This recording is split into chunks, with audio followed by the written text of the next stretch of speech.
Does Ozempic cure atherosclerosis or coronary artery disease? Yes, there was a study published in November of 2023 that showed that there was a 20 to 26% reduction in major adverse cardiac events, MACE events, when somebody was on Ozempic.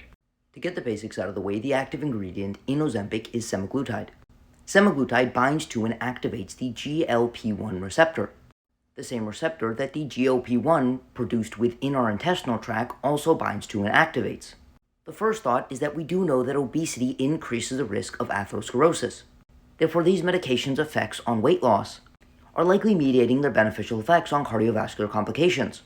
However, as was mentioned in that video, they also stratified for the population that did not lose much, if any, body weight, and still saw benefits for the reduction of cardiovascular events, indicating there is something above and beyond weight loss that these medications are doing to decrease the risk of cardiovascular events. The next thought is that GLP-1 receptor agonists improve blood glucose control and decrease 24-hour blood glucose levels. And we know that the high blood glucose in diabetes promotes the development of atherosclerosis via multiple mechanisms, specifically via increasing inflammation within the vasculature.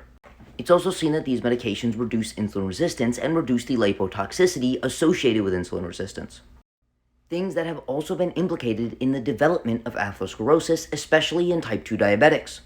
With that being said, there's also a substantial body of work indicating that inflammation is one of the root causes and drivers of an increased risk of cardiovascular events, and an increase in the development of atherosclerosis. And anti-inflammatory medications have been demonstrated to reduce the risk of major adverse cardiovascular events. We have a very, very substantial body of evidence indicating that GLP-1 receptor agonists have an extremely promising effects as anti-inflammatory agents by reducing the activation of pro-inflammatory cascades, especially the NF-kappa B cascade. And we already have literature indicating that this cascade increases the risk of cardiovascular events and is one of the mediating factors between inflammation and cardiovascular disease. Therefore, its anti-inflammatory effects are almost certainly also reducing the risk of cardiovascular events. We also see that GLP-1 receptor agonists lower plasma lipids and lower blood pressure, both of which contribute to a reduction in the risk of atherosclerosis. And finally, there is evidence that activation of the GLP-1 receptor can increase wound healing, especially within the vasculature. Disordered wound healing has been hypothesized to be one of the underlying problems with the development of atherosclerosis.